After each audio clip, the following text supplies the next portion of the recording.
context of tall grass prairie in the United States. There used, in the prehistoric, pre-1800 and pre-settlement, there used to be 178 million acres of prairie within the United States.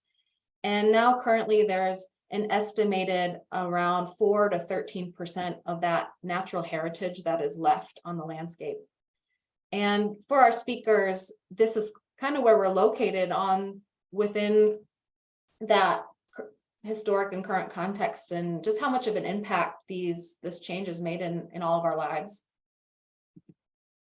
But as we talk about prairie, it's really important to think about their characteristics and why they're such a unique habitat, and why they're maybe important in the context of farming. But prairie characteristics, they are perennial systems, so they're really similar to forested ecosystems where they are persistent on the landscape on a perennial basis. They also have, a lot of the plants within these systems also have very deep roots. Some of them can reach up to 16 feet in length below ground. So if you think about how they reach far into those tougher packed areas of soil, allowing water to infiltrate, aerating the soil, storing carbon in these massive root networks, as well as adding carbon as these roots die and kind of add to the soil, among other things that these roots do. That's just kind of the surface of the importance of that root network. They're also stiff-stemmed, which that will make more sense as we talk about the agricultural context, but the stems can really withstand intense weather, so intense wind and intense rain and snow if you're in Michigan. They are also very diverse. That pre-settlement prairie, they would house up to, well, it was estimated that they'd house up to 300 different species. And that potential of diversity that is still there within the soil and on the land that we could harness. And what I really appreciate about prairies is that they're native, and it's unique to think about how these plants have grown and persisted over time, and how they've become part of the land and creates a resiliency in them to be able to understand these extremes and adapt to them. They are also adapted to the pests and the critters that are in this landscape that can survive in these areas. So to think about these characteristics, we can really harness them and utilize these into our working lands. I'd like to describe, like we think about prairies as massive landscape, but how do we think about it in the context of a prairie strip, which may not always be clear, but a prairie strip is a conservation practice that uses strategically placed native prairie plantings into crop fields. And the really important piece here is the term strategically placed. We can use and leverage those characteristics to help us on our landscape and really be very pinpointed on the resource concerns that we're trying to mitigate. And instead of fighting against nature, we can work with nature to put these in our land. And it really forces us to ask ourselves, what does the land want to do? And instead of just deciding what we should be doing with the land. So it allows us to add that piece into our home. But of course, it's really important to talk about the origin story of prairie strips. And it began in Iowa State with the strips team at Iowa State University, which is led by Lisa Schulte-Moore. And in 2007, the strips team began experimentation of the benefits of prairie strips in row crops at the Neil Smith National Wildlife Refuge. This is their first experimental design. And in Iowa, a large issue that they face is water loss and erosion, and they have to terrace a lot of their landscape. So prairie strips was maybe another alternative to really mitigate water loss and soil loss. So STRIP stands for Science-Based Trials of Row Crops Integrated with Prairie Strips. So I really appreciate their acronym because it took me forever to say that. But they design these experimental treatments by creating like a watershed basin. That's what each of those kind of corn-shaped areas are representing. And they wanted to determine how much of this landscape could they turn into prairie without the adding cost to the farmer, because these systems are essentially exchanging cropland for prairie, and they don't want to encourage farmers to lose a profit on their livelihood. So what's the best alternative, and what's the best median, and where can these fit in?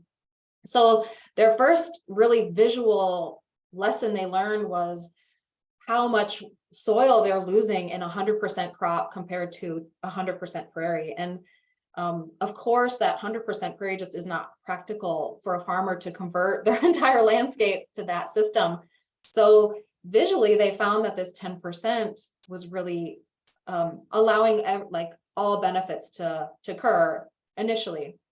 But as they took a deeper dive, they started to measure actual numbers of the percentage reduction in water loss and sediment loss, and how much nutrients they were saving in keeping in the farm instead of into our water systems, and also leaching down into the ground, and how they were preventing that those things from happening by adding 10%.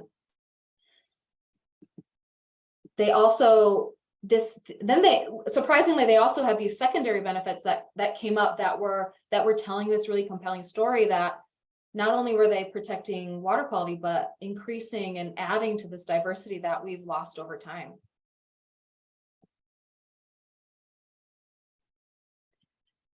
And also, as people that work the land and integrate with our landscape, to manage prairie strips, they're adapted to fire. Fire is a historical disturbance pattern in these tallgrass prairies, mostly due to lightning strikes. And adding this beneficial disturbance is important to any system to help renew and to fight against pest outbreaks or plants that may be aggressive in a space. It really helps balance out our ecosystem. So we are now adding even fire as a disturbance back into these areas. And these are pictures of the burns that we do at the Kellogg Biological Station and the prairie strips that we planted in 2019. So prairie strips really improve overall ecosystem services, not only just for habitat, water, and soil, but also our natural heritage. By experiencing and being in these diverse landscapes, they really improve our well-being and health, human health as people. But since these areas have been on the landscapes and humans have integrated and interacted with them over time, they've been part of our culture and ingrained in our culture. And also their biome is our biome by just being in those spaces together. So we are all part of the system together. And so they really add to this human element as well.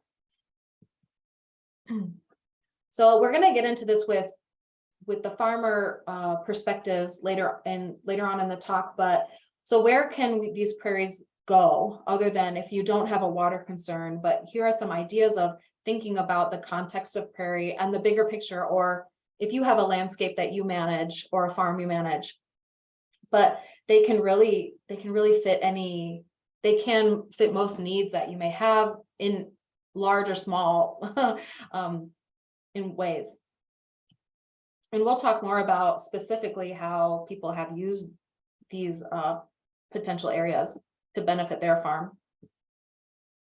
And just to talk too about prairie strips in the long-term ecological research program. So since Iowa State began their research, Michigan State really became interested in how to then understand these systems in Michigan. So we placed prairie strips within the LTER. And then that's how the My Strips program was born, to help disseminate this information, to help connect farmers to resources and help put these prairie strips out on Michigan landscapes. And We just put our first prairie strip out with our program on a blueberry farm in West Michigan, which we're really excited about. So the program is growing. So up to date, these are the number of acres of prairie strips by state that are currently mapped or that have currently been assessed. And if you don't live in Michigan or Iowa, Iowa State has tried to build a network of people to help get these acreages out in the United States. So if you're not part of one of the states where one of these locations are, a lot of these organizations will work with you, or there are ways to reach out to gain more knowledge, or if you have interest in prairie strips, to reach out to them. So if you think back to our historic context, how many more acreages we are adding back into our system, how like now they're reaching states that they have been taken out of completely and now back introduced into those states. So it's really encouraging and exciting to know these numbers are happening. So I'd like to send it off to Maggie, and she'll talk about her perspective on prairies on her land.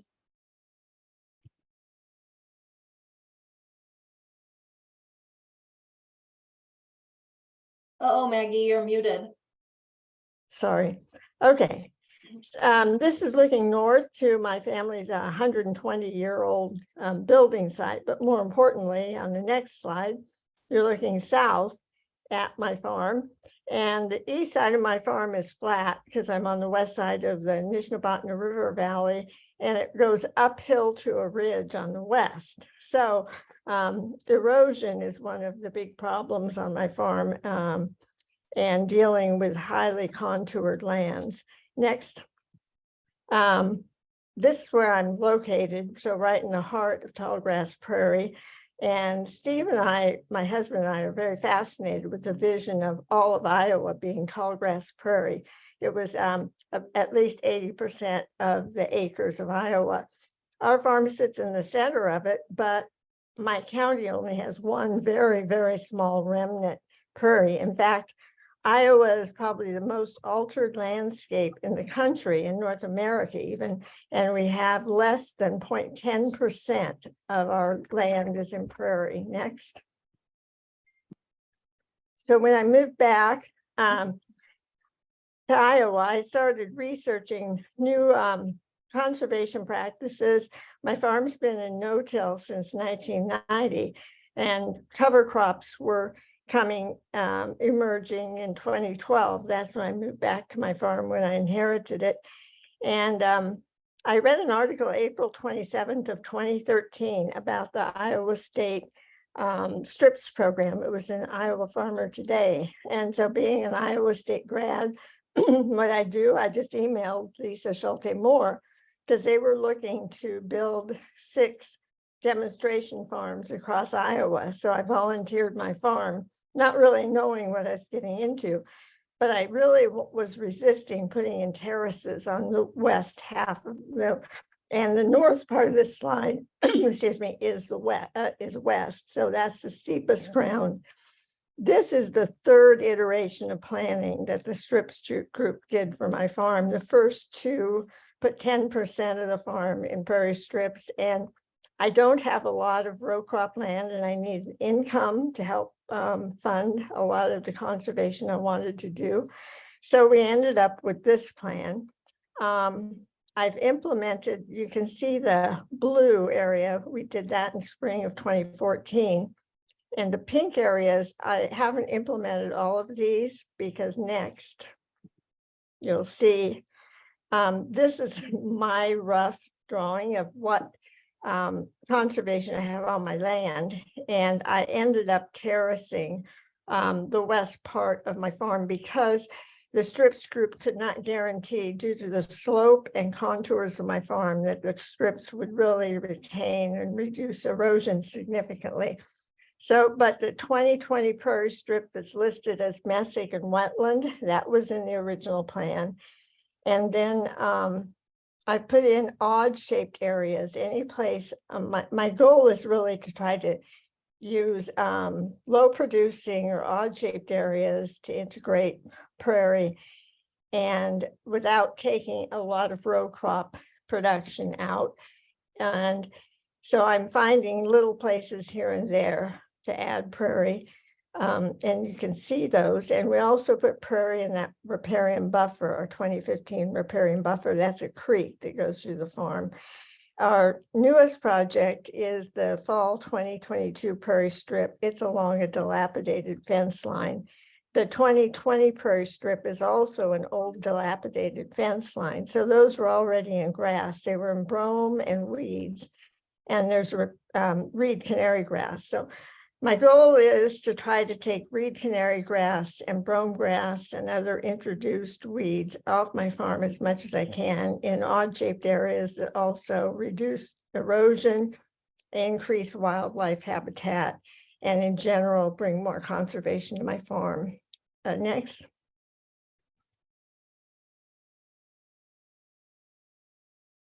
Next slide.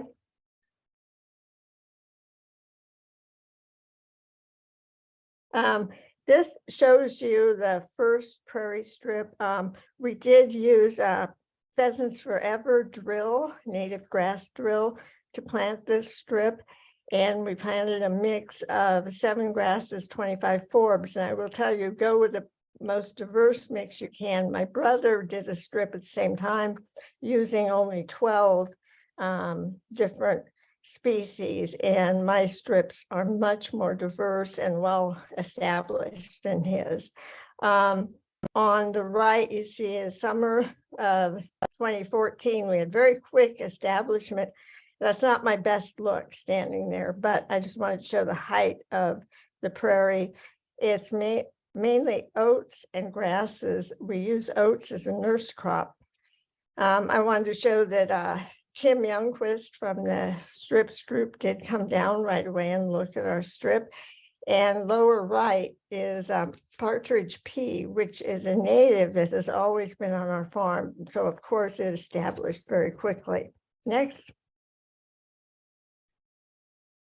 The next slide shows you the following year in July of 2015. And I'm kind of go through the pictures left to right. The early successional plants you get in a strip are things like black-eyed Susan, and there we have a pale coneflower or gray-headed coneflower. And at the bottom, we have the Canada wild rye. Those develop very early. They are soft-seeded. The rye is a soft-seeded plant or species. So you really, it can take 2 to 3 to 4 years for a prairie to fully develop. In the center bottom, there's more partridge pea, and we did get wild bergamot right away in the first year. And there's some big blue stem coming up in that shot. On the right, you see the corn in the background, and you see on the right-hand edge of the strip, there's a lot of giant foxtail. And that's a problem with strips due to a spray drift. You tend to get other plants growing on the edges of the strips, but foxtail is not bad. It's almost like a nurse crop plant. Next. The next slide will show you in June of 2016, the next year. Here's the development on the left. You can see the variety coming in. This is early in the season in June. The center top, that's my favorite prairie plant. It's the rattlesnake master. It looks almost prehistoric. It's in the yucca family. And I don't know why, but rattlesnake master establishes really well on my farm. At the bottom, we have oxeye sunflower. Again, sunflowers tend to establish quickly. And foxglove bergamot on the right, there's some little white flowers. The upper next, purple flower, that's hoary vervain. At the bottom, the pink flower is prairie phlox. At the upper right is a butterfly and a milkweed. I was really excited to see butterflies coming into our prairie right away. And oh, that's butterfly milkweed. I'm sorry, the butterfly's not on there. Western yarrow is at the bottom, the white flower. Then we'll go to the next year. Next slide, it's August, later in the year. And now we have the butterfly at the center bottom, and I started seeing a lot of butterflies by then. The upper left, that is rosin weed. The lower left is my favorite grass, side oats grama. It's really pretty because the oats hang over the side, the bottom of the stem. In the center with the red circle, again, giant foxtail on the edge of the strip. We just cannot avoid spray drift with the row crop. And that's why the wider the strip, the better. A lot of strips are recommended to be up to 50 feet. This strip is only about 30 feet wide because that's what we had to work with. In the center, we have big blue stem, Canada wild rye, black-eyed Susan, wild bergamot, and some little blue stem. Now on the far right, this is just a big blue stem in the foreground with the building site in the background. So it's always fun to go out to the Prairie Strip and look down the valley and up to my farm and just, stand in the prairie and look at the wildlife, the bees, the butterflies, and the variety of species. That winter, we decided it was time for a prescribed burn. So in December, Steve and I, we do our own burns. I don't recommend this for everyone. It depends on where the location of your strip is. I guess we're pyromaniacs, but we only burn though after soybeans. There's too much corn stover after a corn crop. So the upper left, I love this photo because that's the sun being shadowed by the flames. At the lower left, I have a professional forestry flapper. They're very important for putting out hot spots and little flames that jump up where you don't want them. In the center, that's the height of the burn. And when a prairie burns, if you haven't been around one, once you get it going, it just takes off, and it can be really scary, but also fascinating. To the right, that shows the burn moving from the south of the strip to the north of the strip, and you see the building site in the back. And then bottom right is Steve, my husband, damping out some of the last hot spots. You always want to make sure you have water and dampers and make sure you get all the hot spots out before you leave a burn. The next slide shows post-burn what the prairie strip looks like. Suddenly we had a lot more species come up, and that partly because a lot of prairie seeds have very hard holes, and burns help break down the holes and help those seeds germinate. So we have upper left foxglove penstemon, which are much larger and more vibrant than we'd had the prior year. Lower left, big blue stem, and again, you see the foxtail along the edge of the crop.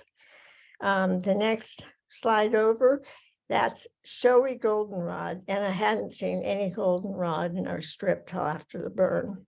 Moving to the summer of 2018, the next year, we just kept seeing more and more species. The purple blazing star at the lower right, and the far lower right, that's me standing next to a compass plant. And the compass plant, I believe, is the prairie species that has the deepest roots of all roots. Next, I'm going to show you, that was kind of the life of our first prairie strip and the development. Now, we're in 2018 to 2021, we're developing that dilapidated fence line into a prairie strip. It's 2.2 acres. It's a converted old fence line that had been there probably almost 100 years, and there are 2 wet draws. So we have both mesic and wet prairie to deal with. Primary vegetation before the strip, brome and reed canary grass, Canada thistle, horse nettles, and poison ivy. Now, poison ivy is a native, so it's not necessarily bad, but it's not very pleasant to have around. We did have funding assistance on this project. We had Trees Forever Working Watersheds grant. I'm not sure if those grants are available right now, but if you're in Iowa, or Illinois, stay in touch with Trees Forever. They may get those refunded. They're trying to. And the Iowa Department of Ag Resource Enhancement and Protection program, which is called REAP. They provide a cost share.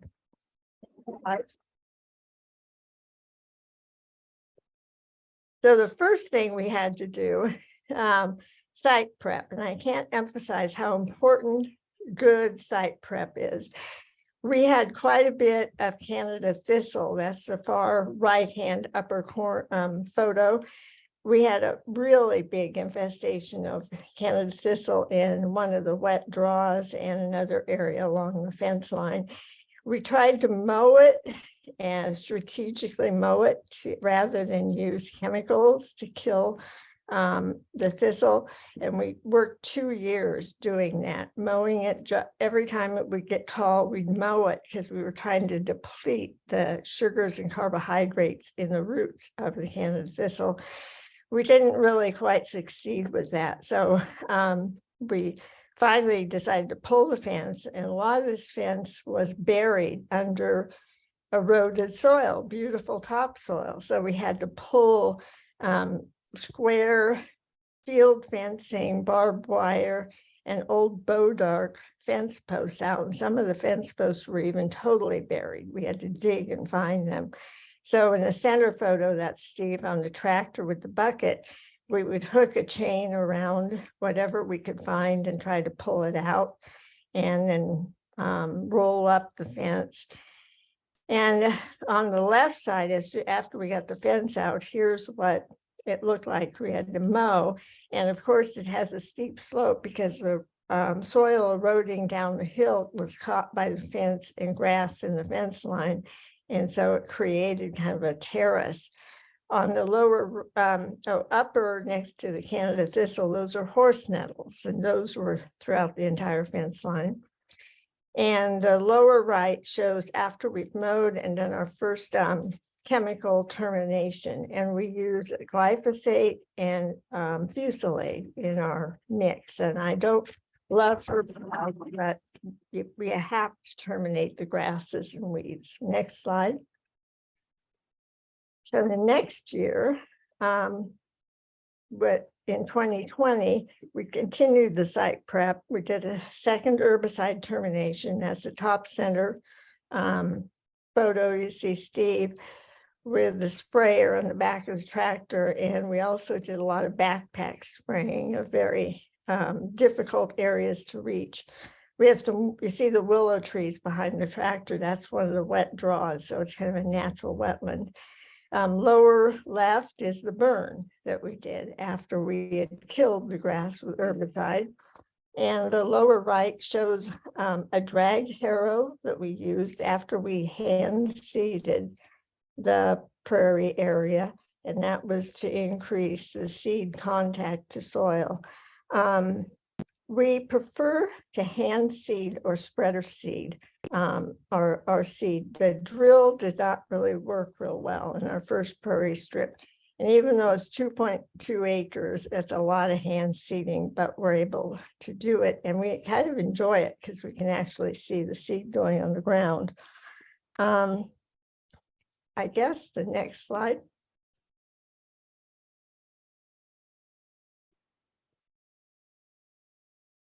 Here is the early establishment. The left slide, you see those willows in that wet draw again, and it's been partially mowed, but mow the first 2-3 years, even 4 if you aren't getting good establishment. You have to keep the weeds from heading out and making new seed. You see in the very forefront by that red flag, there is a sunflower, and we had huge giant sunflowers the first year in this establishment, but we mainly had we had thistles, nettles, giant foxtail, mare's tail, and so we just mowed and mowed.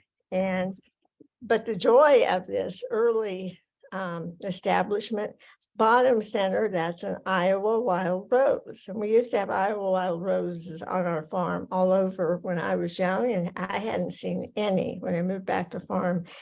And here I was mowing, and wild roses had come up in several places.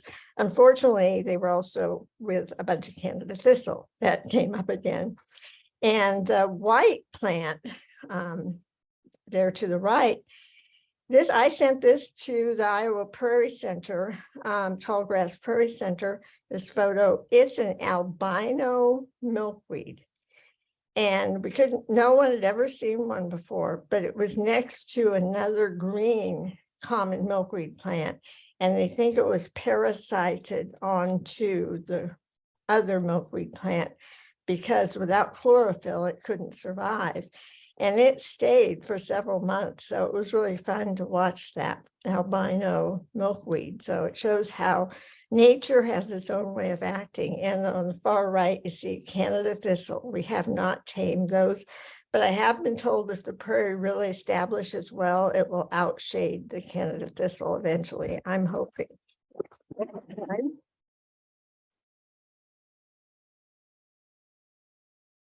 We're now working on our third prairie strip, or fourth, and it's 1.7 acres. Again, it's a dilapidated fence line. This strip we're going to make 50 feet wide, and we are now able to put it into CRP with the CP43, which thanks to the Iowa State Prairie Strip Program and Lisa Schulte Moore, who campaigned heavily in Congress and with the Farm Bill to get it approved as a CRP practice.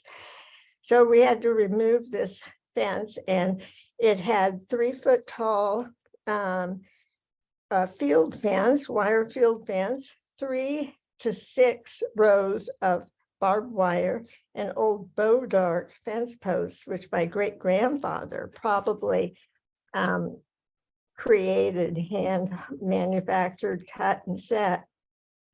And then on the right hand side, that's Steve trying to tame a big roll of old rusty wire and we had 1.5 trailer loads of fencing that we took to a recycler. Next slide. So lessons learned and helpful tips. It really must follow the process, no shortcuts.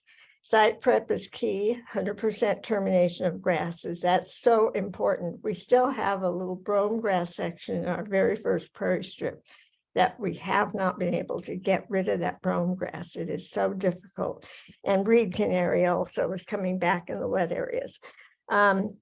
I mentioned this before, use a very diverse mix. Don't skimp to save money. It sounds expensive, but go for the most diverse mix you can.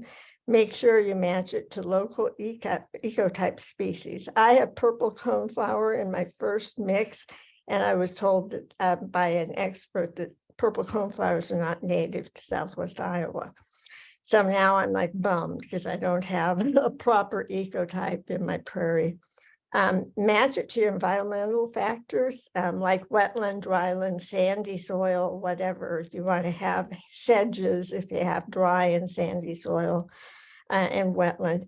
Match your goals for the strips. As I told you, I'm using various areas of my farm where I'm just trying to get rid of introduced grasses and take advantage of depleted soils, that type of thing, rather than take good cropland out of production. I said broadcast seed versus drilling, and that's mainly because we're on hilly land. If you have nice flat land like Michigan, yeah, a drill may work very well. We do it by hand, or if you have a large acreage. My brother has a wetland, a 7-acre wetland. He used a spreader, rotary spreader. You mix the seed with some kind of carrier, rice hulls or bentonite clay, which is really dry. It's oil dry brand. Make sure you get a brand that is not chemically treated clay. Make sure it's pure clay. Or you can use play sand and just moisten the play sand, the rice hulls, because a lot of the the grass seeds in a prairie mix are very lightweight and fluffy, and they'll blow away in the wind. Also, using oil dry or sand helps you see where you have seeded if you're hand seeding. And I said use oats as a nurse crop, especially on slopes or erodible areas. It comes up, it's an annual, it'll die the next year. It helps reduce erosion on the bare soil. Don't make it too heavy of a mix though. And some people will say don't use oats, but we've had very good luck. It also, if you aren't sure you're gonna be able to mow regularly, the oats are kind of a good way to keep the weeds down the first year. Next. And this is the last slide of helpful hints.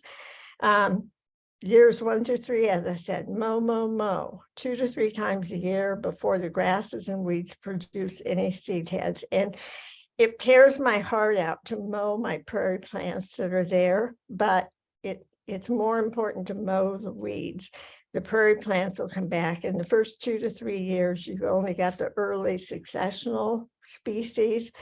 The longer developing hard seed species will come up better if you keep the weeds down. Prescribed burn, I talked about that. Years 3 to 5, depending on how successful your establishment is and the quality of your strip. If you have a lot of weeds you want to control, you might burn earlier. Ideally, you only want to burn 1/3 or 1/2 of each strip per year. That can be hard to control. We didn't do that, and we haven't had a problem, but they say that way you're guaranteed that some of the standing species will help seed the area that you burned. Control invasive grasses and weeds. That's so important. Burn early in the spring when they're first coming up if you do have a weed problem, or spot spray. This is the most fun part. Identify and document prairie species and wildlife that will be coming onto your farm. This is so much fun. I enjoy this. I've become a fanatic about researching the names of the prairie species and taking photos with the names and the dates and just tracking what I'm seeing in my prairie strips. And I've even discovered things I didn't plant. Native species are coming up in my strips that I never planted, and I don't know where they came from other than if they were dormant in the soil and have come up because of my strips being there. And one thing I do want to mention too, I'm no-till for almost 30 years, but the infiltration rate in my strips is like double that of my no-till soil. So it's really improved water infiltration, and in this climate situation where we may be drier, we need to retain as much water as we can. And that's what I've learned and experienced. Thank you, Maggie. Does anybody have any 1 or 2 questions for Maggie about her experience? I put a bunch in the Q&A. This is Ruth, and Maggie, can you talk about the water erosion basin? Did you put any native plantings there? And then I'm going to ask about like the brand of herbicides that you were using for the prep for the prairie. Okay, yes, and I'll go through the chat and answer questions that we don't get to answer now that I'm done talking. The water erosion basin, yes, I planted that in Prairie. My NRCS wanted me to plant it in brome because they want you to get fast establishment as they do on terraces. But I pushed hard. I researched the NRCS website, and it did say that you could plant native plants on a CRP area or an area like that, a water erosion basin. But I did a heavy up grass mix with fewer forbs because I did want grasses to establish and hold the dam. And it has established very well. And we mow it too. And I mow up and down the dam side with my John Deere mower. And I have a special 62-inch front mount mower. And yeah, but I'm so glad I did that. But it took a little bit of effort to convince my NRCS folks that I could do that and not have heavy erosion on the dam. And herbicides, as I mentioned, we use glyphosate and fusilade. Fusilade is a grass herbicide. It's a mixture my brother recommended, and he has a lot of experience as a forester and conservationist, so I followed that recommendation. We use the water version of glyphosate in the wetland areas and in the riparian buffer along the creek, and then just regular glyphosate elsewhere. How do you spell the second one, fusilate? Fusilade. I'll write it in the chat. It's FUSCI. I don't know. I'm gonna have to look it up. So we're gonna, The spelling is not my strength. if anybody has any more questions for Maggie, please type them in the chat and she will monitor and look for anything you guys would like to know more about her experience. I'm gonna introduce Melissa now to talk about her experience planting prairie in Michigan. And Melissa, take it away. Hello, everyone. And I want to thank Maggie first off. I have like a page full of notes. So you will see the Maggie's expertise versus my novice, but I will share what I've been doing. I come from, we call it the heart of the thumb. We're centered in the thumb region. We are very flat. It's not until Huron County at the top of the thumb you really get those rolling hills. So generally we're all flat, so we don't have terraces to begin with. More kind of less productive areas is kind of where we approached our prairie strips. If you want to go to the next slide.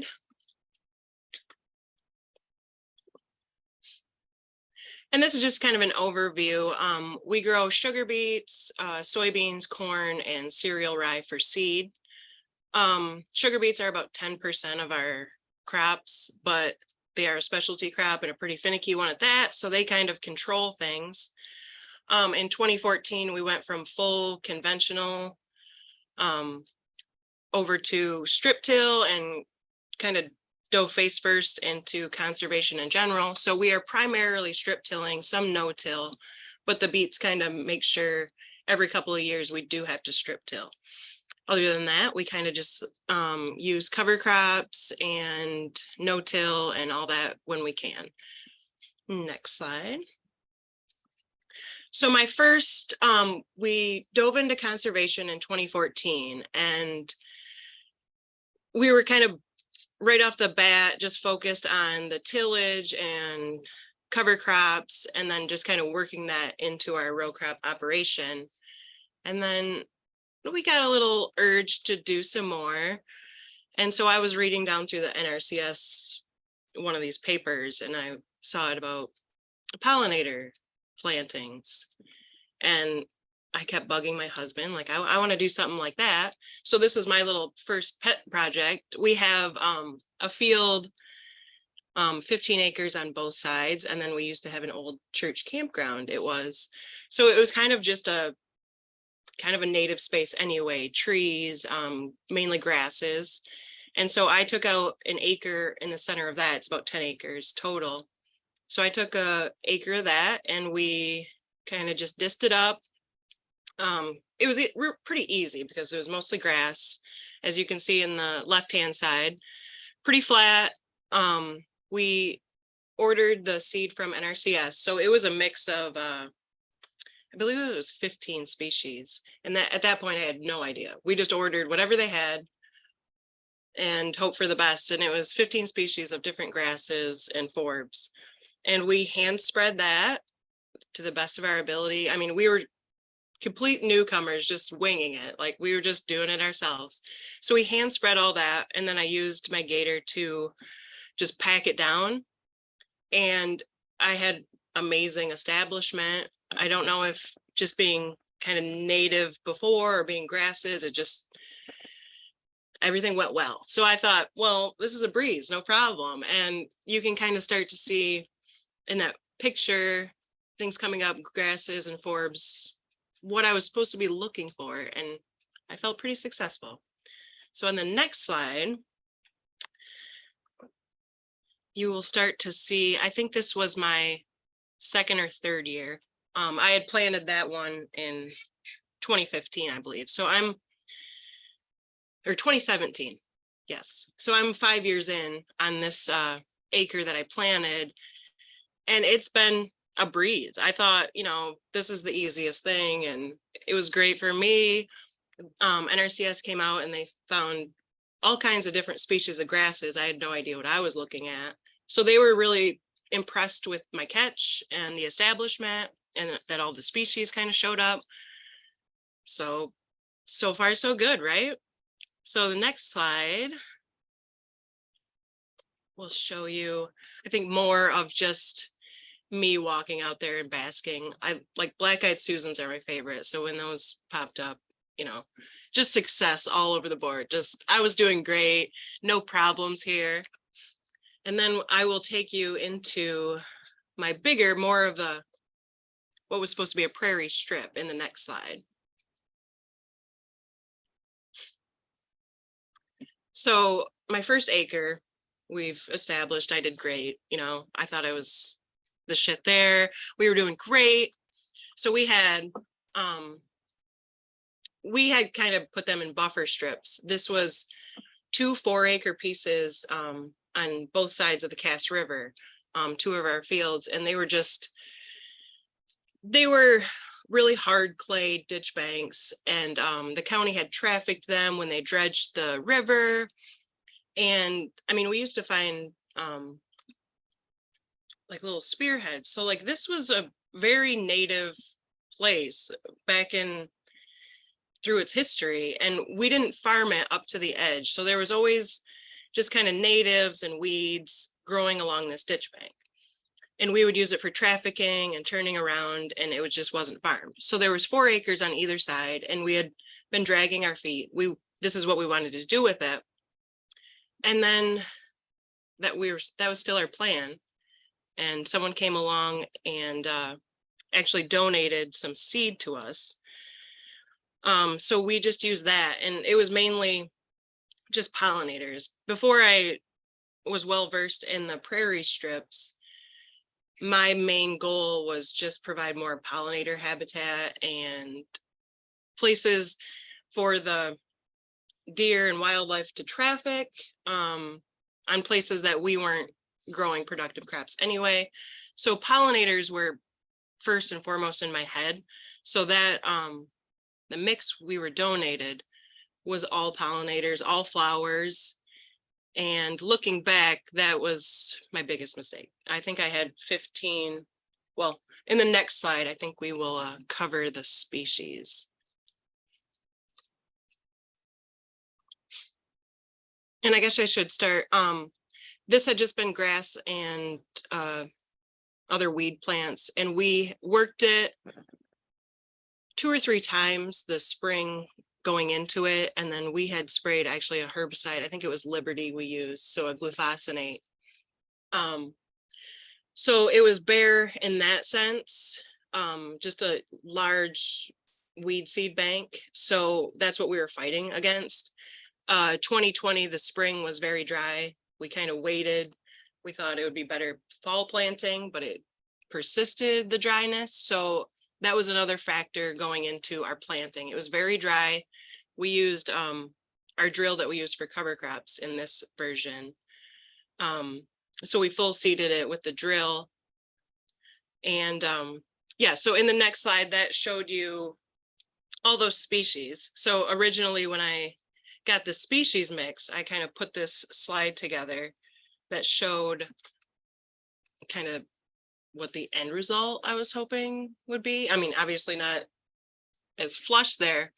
So I was waiting to see the flowers, and we got a pretty good catch, and I was going out there like the partridge pea when those were coming up. It was the easiest thing to find, and it was like more success again, or so I thought. So if you go to the next slide, you will see my early results, mainly mare's tail. It was a huge ordeal. Very rocky, very dry, very hard. So we had, like in the top left, you'll see a few different, like a milkweed, and I can't tell you what all those are, but I mean, the majority, like you can see in the right hand picture, was just mare's tail, and it was not what I wanted to see. So we started mowing then. We mowed that, and without knowing, like we just knew we didn't want the mare's tail to seed out. And then as I actually, after I knew of Fahimeh and like learned of the My Strips program and saw what KBS was doing there, and then I started I came into it backwards. Like I started learning after I had implemented these. So then I knew mowing was our friend, and we've actually mowed this twice a season for the last 2 years it's been established. And it's slowly getting better. I'd like to bring in burning, which I've learned more about that. I wish I would have been doing far sooner. I wish I would have put native grasses in there. There's a lot of things I'd like to do differently, and then maybe overseed or whatever I can do to repair this one, and then use my knowledge here going forward into the next versions I make. In the next slide, I think it shows, this was this fall. So we've seen a great improvement. There's still a long ways to go, but I'm starting to see the species. Some grasses are coming back. I need to do more research on what those grasses are and if they're what I want to keep. But we have been mowing a lot. We might not burn this spring as it was corn around it, but I'd like to do some burning on this piece, and then some spot spraying probably yet still in addition to the mowing. But it's slowly coming around, and I know it needs a lot of time, but there's a lot of lessons I learned. We have several areas that we have into what we just call them buffers right now, and they're just grasses, mainly our telephone poles or any non-productive like corners of the field. Is long-term, this is what we want to have them into prairie strips and not just the grasses, because they're just actually, like, most of our wildlife seems to stay in there, and it seems to help keep them out of the fields in most instances. So we want to do more of that and be more strategic on where we stick them and how we implement them. But I've just been learning tons and going to like KBS and learning what they're doing and how they're implementing them. And then even like Corinne will tell you later, like learning more about what's going on underneath. Like I'm going backwards, but now I'm just like deep diving into learning all about this. So then one day I can be like Maggie on her farm. And then in the final slide, I believe, I will wrap it up by plugging my other ventures. Last year, I took on a role with Michigan Agriculture Advancement. We nicknamed her Maya for easy talking.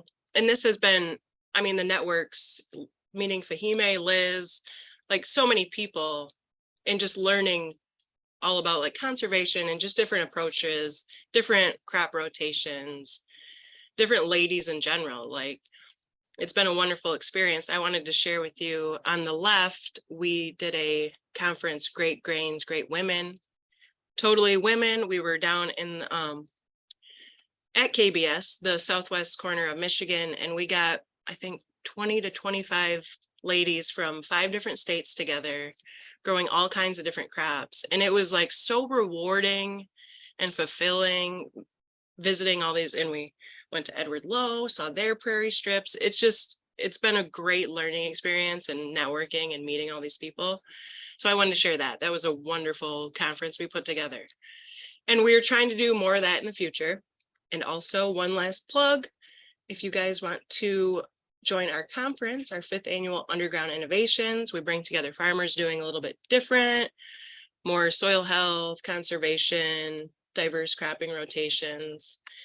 So that's a wonderful meeting that we've put together. And if you want to join our Mayan newsletter, go to the website. But that's where you'll find me in the future, hopefully doing more great things and connecting farmers and women together. So thank you for having me. I hope what I learned and could share is helpful to you, and continue learning in the future. Thank you. Thank you, Melissa. Thank you, Maggie. I really appreciate your knowledge and your experience. And I always appreciate hearing how your different landscapes really are different, and to integrate that as I talk to farmers too. So I appreciate what you guys shared. For time's sake, if you have a question for Melissa, please add it into the chat. She's going to monitor, and please just let us know if you have questions as we go. But I'm going to turn it off to Corinne to introduce our next activity. All right, let me share my screen here. And we are going to jump into the reflection portion of our workshop today. So we've been hearing a lot about what prairie strips look like and what management they require on the farm. But now we kind of wanted to connect on a more personal level and invite you all to connect on a more personal level to what the prairie looks like as an ecosystem, and just to reflect on everything that you've heard today, everything you've seen today through some creative outlets. So what we've done is we've put together a video with some music that we're going to play for you all. And then we're going to invite you to participate in this reflection through 2 different prompts. So for the first 10 minutes of the video, we'll ask you to write out a response to this prompt. So we're asking you to think of a living organism that survives in the prairie landscape and describe a day in their life. So we thought this would be a fun activity just to really get zoomed in on the prairie and think about what life is like for these plants, animals, microbes that actually live in the prairie ecosystem. And if you're feeling stuck on that, maybe just start with like thinking about 10 adjectives that describe the prairie, or just like start really small if you're feeling creatively blocked with that. But hopefully the video will inspire you.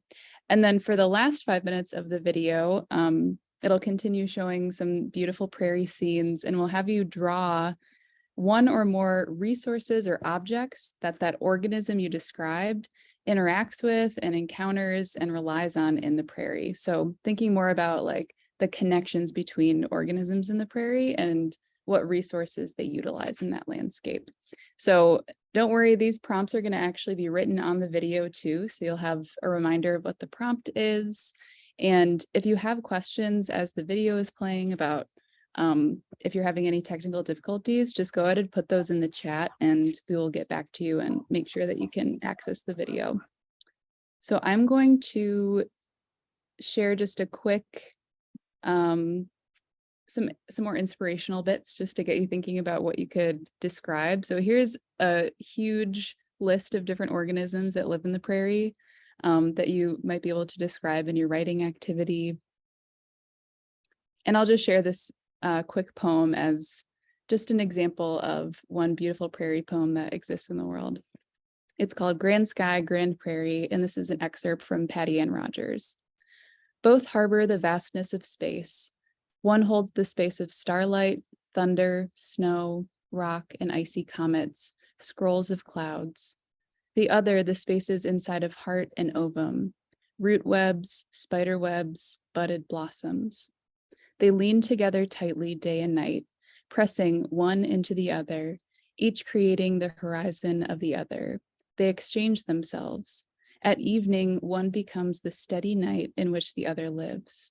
Yet witness how the moon first rises from the body of the prairie into the height of the sky that then possesses it. Their horizons are persistent illusion. So this is a little bit of a different poem than asking to write about an organism, but I just thought it was too beautiful not to include.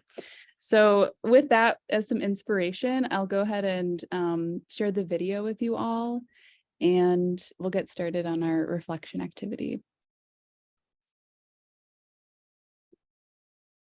If I can find it.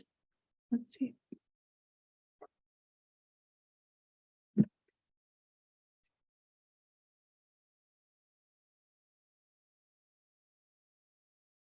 All right.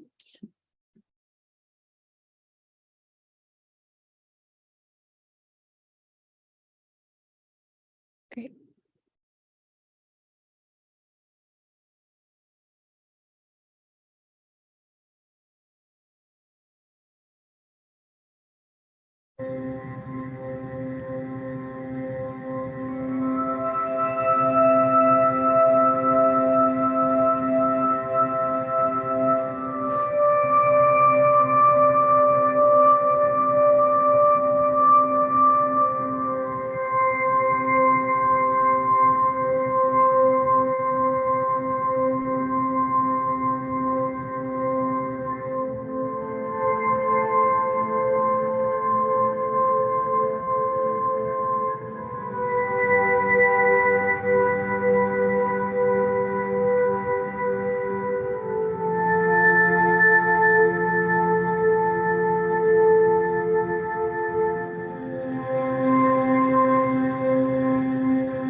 Could we see that map of all the various possibilities to choose from as we choose our organism?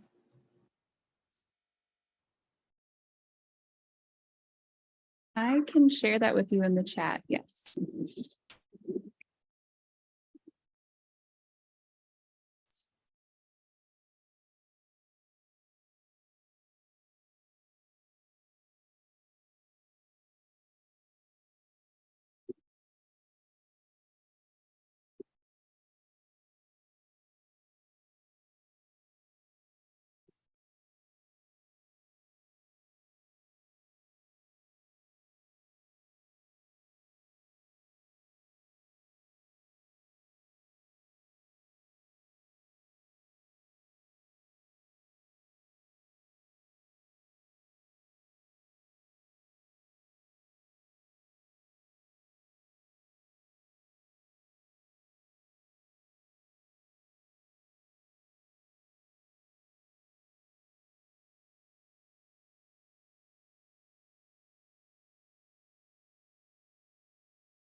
right, thanks everybody. Thanks for bearing with some technical difficulties too. I think you might not have been able to hear for a little while, but I hope that you all enjoyed that reflection time. And I think in our last few minutes, we wanted to invite folks to share what they created if they're comfortable. There's no obligation to share, but we would love to see some examples or hear some examples of what you wrote and drew. So if you're willing to share, then please feel free to start your video and hold something up, or if you want to unmute and share what you wrote, we would love to hear.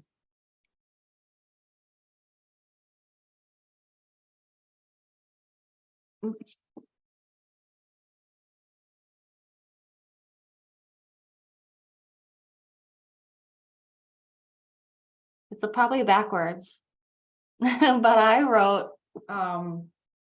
little phrases, and what I thought about were ants.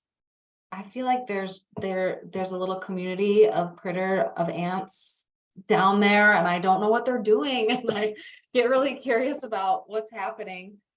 And so I just thought about like what happens when it rains. They pretty much go swimming in raindrops. It's probably so loud when they're walking together, like a bunch of drum beats of like billions of little legs. And then I put this little piece here, but it's just like dust on top of dust on top of dust on top of dust, because it's like the smallest little critter on this like giant earth in this giant universe, and it just gets smaller and smaller.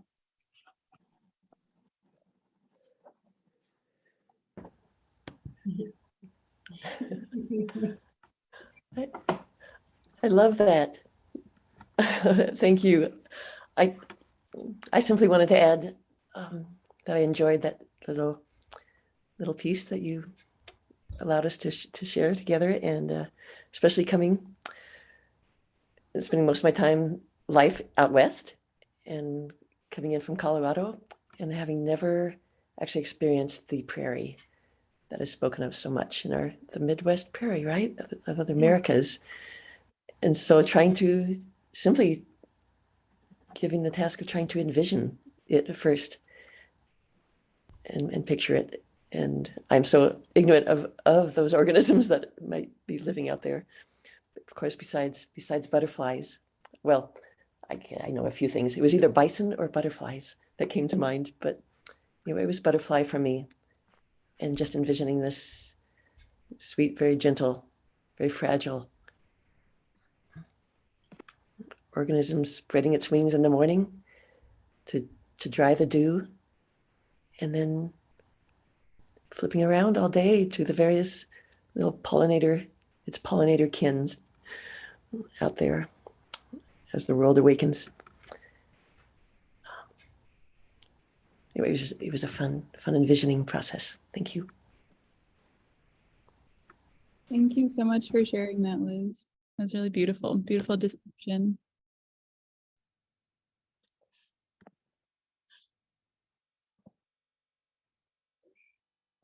Guadalupe, I see that you're sharing too. I see a plant. Is it a particular species?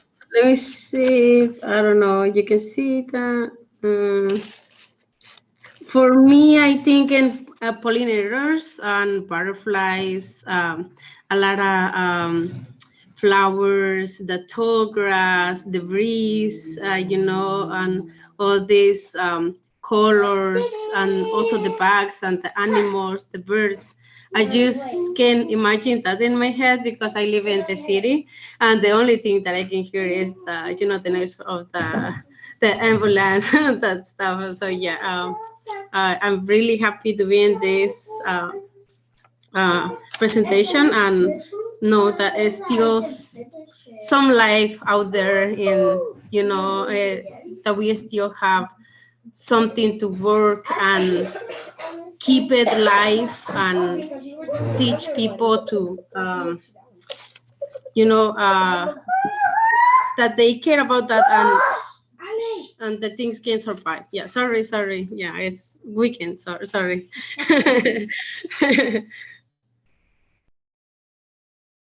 I love it. I love the liveliness of the sound that's going on over there. And thank you for sharing that. It sounds like we've reached some people that don't have much close interaction with Prairie, which is really beautiful. I'm glad that we had some video and audio to kind of bring you there. This is Linda in Eau Claire, and I just want to say the image of, well, I want to say corn mazes as a precursor to combining beauty, form, and function, complexity and aesthetic beauty and function joining together beautifully, which is a hope for the future.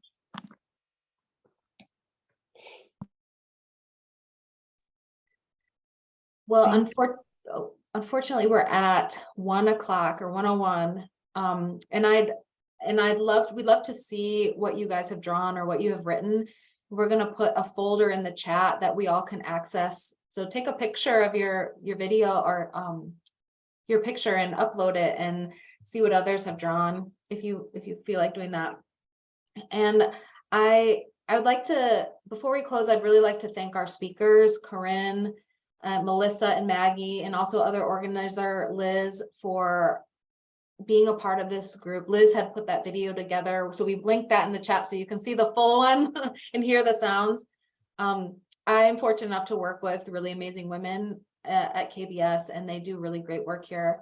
And I also want to say thank you to you all for coming to this event or to this session. That just really shows your support in the work we do. So we appreciate you just attending and showing your interest. And lastly, of course, to WFAN for allowing us to share this information with you.